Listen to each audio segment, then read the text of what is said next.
食環署署長吳文傑先生，各位嘉賓、各位現場同埋我哋網上收睇緊嘅2000多位嘅我哋嘅同業，歡迎各位出席我哋今日監管局舉辦嘅持續專業發展課程。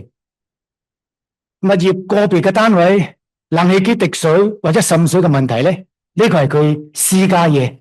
自己私人嘅物業嘅，但係可能會對隔離、對鄰居會造成滋擾，影響環境衛生，甚或係構成樓宇嘅安全同埋隱患。如果唔能夠及時去妥善處理嘅話咧，可能會引起隔離又嗌殺，又鄰里之間嘅糾紛，破壞我哋社區嘅和諧，影響緊我哋市民嘅日常生活。為咗配合今年8月份公眾衛生同埋市政條例嘅修訂，監管局係照食環署提供嘅一啲資料咧，我哋亦都係做咗功夫，參考咗相應嘅法規同埋守則，係制定咗我哋2本嘅天書，亦都係喺根據今個月中咧，亦都係根據物業管理服務條例，係正式向全港嘅持牌物管人係發出咗鼓勵我哋嘅持牌人係主動介入協助，以調解嘅方式去處理呢啲私人物業入邊嘅滲水又好、滴水又好嘅問題，係切實落實行政長官施政報告入邊提出嘅優化處理有關嘅一啲社區嘅一啲問題，令到我哋嘅業主咧可以去履行妥善去保養佢哋物業嘅責任，並且係積極推動採用調解嘅方式去解決住戶之間嘅糾紛同埋爭議。今日我非常之高興咧，能夠邀請到食環署吳文傑署長係親臨為我哋今日嘅講座加持支持。接住落嚟咧，我哋有3位女將，包括咗食環署嘅2位嘅高級衛生督察，包括咗葉永嘉女士同埋許玉珍女士，佢哋分別去講解物管業界點樣去協助處理物業冷氣機滴水同埋滲水嘅問題。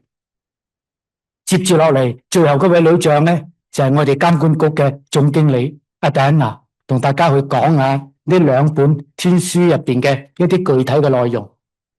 當呢個環節完咗之後咧，就會有一個答問嘅環節，就由我哋副主席許志文教授咧，連同3位女將係齊去回答我哋在座同埋我哋線上相應同業係你哋喺前線遇到嘅一啲實際嘅問題，大家互相去交流下經驗。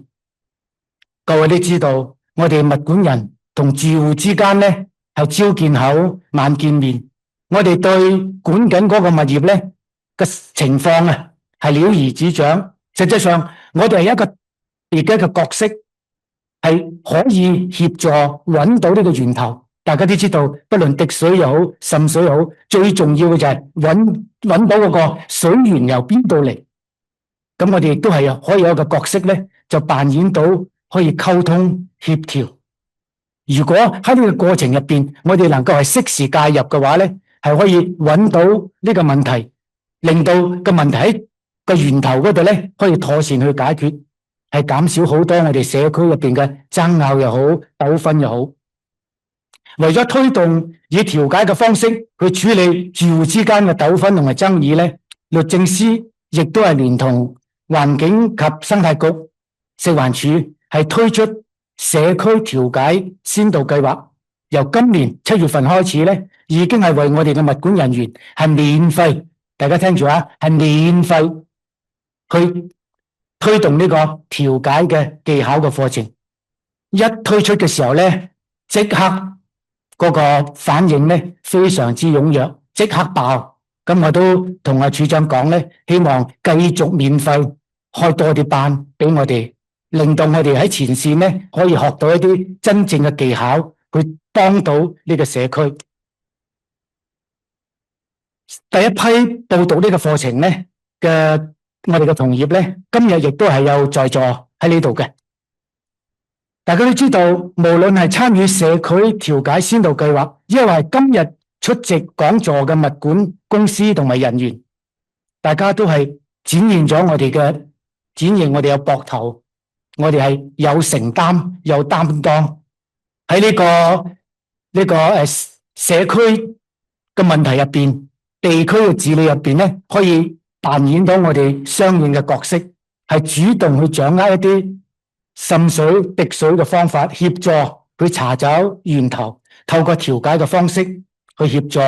我哋嘅業戶咧，去化解佢哋之間嘅爭議同埋糾紛。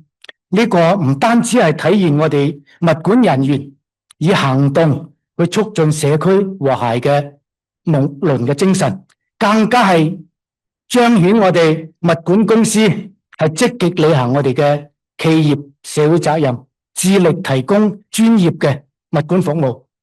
締造一個和諧關愛嘅一個社區。喺呢度，我亦都係代表監管局向各位物管公司同埋物管人員係致以衷心嘅謝意。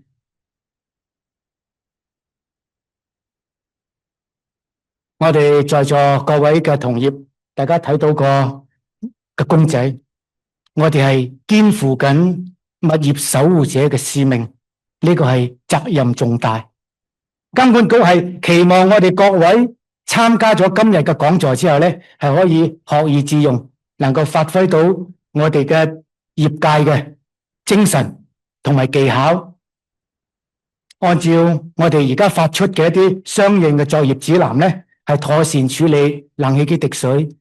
同埋物業滲水嘅問題，亦都係善用我哋嘅調解嘅技巧，去令到我哋嘅社區多啲和諧，減少呢個糾紛同埋爭議，